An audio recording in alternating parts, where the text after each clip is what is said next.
தமிழ் சினிமாவுக்கு போதாத காலம் இந்த 2 வாரமா, இந்த நடப்பு தயாரிப்பாளர் சங்கம் எடுத்த நடவடிக்கை தான் காரணமே. என்னன்னு பார்த்தீங்கன்னா, ரிவ்யூ சரியா பண்ணக்கூடாது, பப்ளிக் பைட் எடுக்கக்கூடாது, தியேட்டர்ல போய் யாரும் மைக் வச்சு நிக்காதீங்க, அப்படின்னு ஒரு கூறுகட்டத்தனமான இவங்க பேசுனதுனால, இப்ப சமீபத்தில போன வாரம் ரிலீஸ் ஆன பராரி படம் வந்து வெளி தெரியாமயே போனதுக்கு காரணம், இந்த நடப்பு தயாரிப்பாளர் சங்கம் தான்.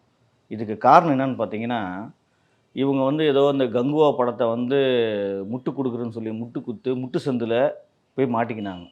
இப்போ ஒரு படத்துக்காக மத்த எல்லா படத்தையும் வஞ்சிக்கிறது இருக்குது பார்த்தீங்களா?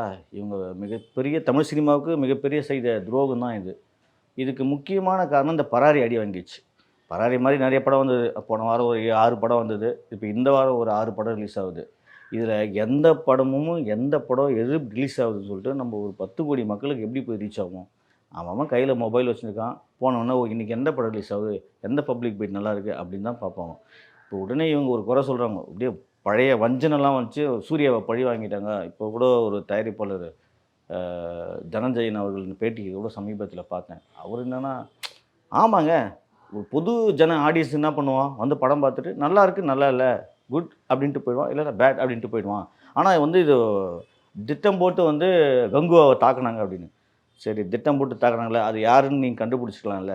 அது யாருன்னு கண்டுபிடிச்சு, அவன் பேசின வீடியோலாம் இருக்குல்ல. அவன் எந்த ஊரு? யாரு? எப்படி அவன் விஜய் ரசிகரா? அஜித் ரசிகரா? இல்ல சூர்யாவ பழிவாங்க எதுக்கு வந்தான்? கண்டுபிடிச்சுக்கலாம். அதெல்லாம் சும்மா பொய். இவங்களால எதுவுமே கண்டுபிடிக்க முடியாது. காரணம் என்னன்னா, அவன் எல்லாருமே பொது ஜனங்கள் தான். பப்ளிக் தான். எதார்த்தமா படம் பார்க்க வந்தாங்க. படம் வந்து அவ்ளோ அவங்கள டென்ஷன் படுத்தி, பிபி எகிற வச்சு, வெளிய வந்து அந்த பிபியோட கத்திட்டு போயிட்டாரு அவரு. அத தெரியாம உடனே, ஆஹா! சூர்யாவ பழி வாங்கிட்டாங்க. சூர்யா படத்த கங்குவ ஓட விடாம பண்ணிட்டாங்க அப்படின்லாம் கிடையாது. நல்ல படம் எந்த ஸ்டேட்ல இருந்தாலும் ஓடுங்க. ஓகேவா? நல்லா இல்லாத படம் நீங்க எந்த ஸ்டேட்ல ரிலீஸ் பண்ணாலும் ஓடாது. இது வந்து நிதர்சன உண்மை. இத தெரியாம, ஏன் சரி தமிழ்நாட்ல தான் அப்படி கத்துனாங்க. அந்த படம் எங்கெங்க ரிலீஸ் ஆச்சு உங்களுக்கே தெரியும். அமெரிக்கால இருந்து ஆரம்பிச்சு எல்லா ஸ்டேட்லயுமே ரிலீஸ் ஆச்சு. ஏதாவது ஏதாவது ரிசல்ட் வந்ததா? வரல. அப்போ இவரு சும்மா இப்ப பேட்டி குடுத்துட்டு இருக்காரு. அது ஒரு பக்கம் விடுங்க. ஆனா, இந்த பராரி படம் ஒரு நல்ல கதை. அதுவும் வந்து ராஜமுருகன் படம் பார்த்துட்டு அவர் தான் வந்து நான் ரிலீஸ் பண்றேன் என் பேனர்லன்னு சொல்லி ரிலீஸ் பண்ணாரு. இந்த மாரி ஒரு நல்ல படத்த ஹரிசங்கர் ஹீரோவா பண்ணியிருந்தார். அவரு தான் தயாரிப்பாளரே. அந்த தயாரிப்பாளர் ஒரு ரூ. 4,00,00,000 பணம் போட்டிருக்காருன்னா, அவர் அந்த 4,00,00,000ல அசலாவது வரணும் இல்லையா?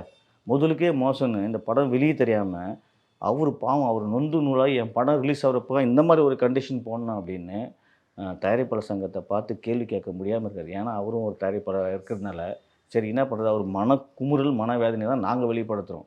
ஒரு நல்ல படம், ஒரு தமிழ்நாட்டில நடக்கிற ஒரு கதை, அப்படியே பெங்களூர் போகுது. நம்ம இங்க தான் ஜாதி, மதம், பேதம்னு அடிச்சுக்கிறோம். ஆனா பெங்களூர்ல போனா தமிழன், கன்னடா அந்த மாரி தான் பார்க்குறான்.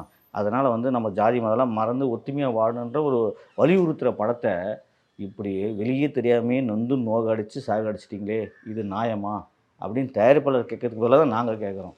அதே மாரி பாருங்க, போன முறை லப்பர் பந்து அந்த படம் பார்த்தீங்கன்னா, எவ்ளோ அழகான அந்த பப்ளிக் பைட்டும் விமர்சனங்கள் தான் அந்த படம் பெரிய ஒரு ரூ. 10,00,00,000 தயாரித்த அந்த படம், கிட்டத்தட்ட 30, 40,00,00,000 வசூல் பண்ணி குடுத்ததுன்னா, எவ்ளோ பெரிய வசூல். ரப்பர் வந்து ஒவ்வொரு சீனும் மக்கள் ரசித்து, ரசித்து பார்த்தாங்க. அந்த படத்த யாருமே நல்லா இல்லன்னு சொல்லவே இல்லங்க.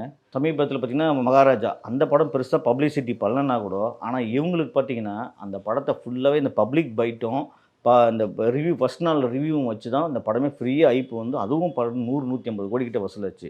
இப்ப இந்த 2 படமும் உதாரணம் பாருங்க. இப்ப சமீபத்தில வந்து அமரன் நல்ல வசூலாச்சு. அதுக்கு காரணமே இந்த பப்ளிக் பைட் தான். அதே மாரி பார்த்தீங்கன்னா, லக்கி பாஸ்கர் அந்த படம் சுத்தமா பப்ளிசிட்டியே பண்ணல. ஆனா, ஒரே ஒரு பிரஸ் மீட் வச்சாங்க. ஆனா, இன்னைக்கு வரையும் அந்த படம் இப்ப தமிழ்நாட்டுல ஓடின்னு இருக்கு. ஒரே காரணம் இந்த public byte, public byte, public byte தான்.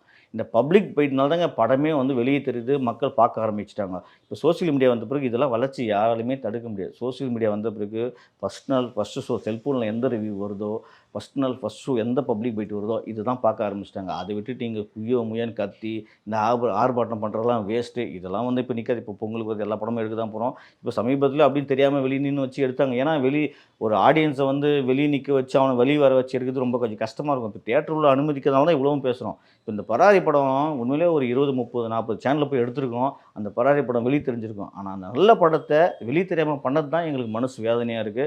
இது உண்மையிலேயே ஒரு நல்ல படம். பராரி வந்து உண்மையிலேயே ஒரு கருத்துள்ள படம். சமுதாயத்துக்கு தேவையான படம் கூட. தயவு செஞ்சு எல்லாரும் தியேட்டர்ல ஒண்ணா தியேட்டர்ல போய் பாருங்க. அப்படி இல்லனா ஓடிடி வரும். கண்டிப்பா ஓடிடிலயும் பாருங்க. உங்களுக்கு ஒரு நல்ல படம் பார்த்த திருப்தி இருக்கும். ஏன்னா வந்து தமிழ் சினிமாவுக்கு நல்ல படங்கள் என்னைக்குமே வச்சிருக்கும். இந்த படம் வந்து யாரும் பார்க்கல. பார்த்தா தானே வந்து வந்து மவுத் டாக்கோ அட்லீஸ்ட் இப்போ இந்த மாரி நாங்க பப்ளிக் பைட்டோ, இல்ல ரிவ்யூவோ சொல்லி நாங்க பேச முடியும். அதனால இந்த படத்துக்கு யாருமே அந்த பெருசா இந்த பப்ளிக் பைட் இல்லாதனால தான் இந்த பப்ளிக் பார்க்காம போனதுக்கு இது ஒரு முக்கியமான காரணம். அதனால நடப்பு தயாரிப்பு சங்கம் அது விட்டுருங்க. அது அவங்க என்ன கண்டிஷன் போட்டாலும் நாங்க எடுக்க தான் போறோம். அதெல்லாம் ஒரு பிரச்சனை கிடையாது. அதனால வந்து பராரி படம் எங்களுக்கு ஓடாத, இது மாரி தியேட்டர்ல பப்ளிக் பைட் எடுக்காத, இது படம் வெளிய தெரியாம போனதுனால தான் நாங்க இவ்ளோ பேசணும். அதனால வந்து இந்த படம் கண்டிப்பா ஓடிடில வரும். இப்போ தியேட்டர்ல ஏதாவது பக்கத்துல இருந்தா போய் பாருங்க. ஒரு நல்ல படம் பார்த்து திருப்தி உங்களுக்கு இருக்கும். பராரி மாரி ஒரு நல்ல படங்களுக்கு என்னைக்குமே நாங்க சப்போர்ட் பண்ணுவோம்.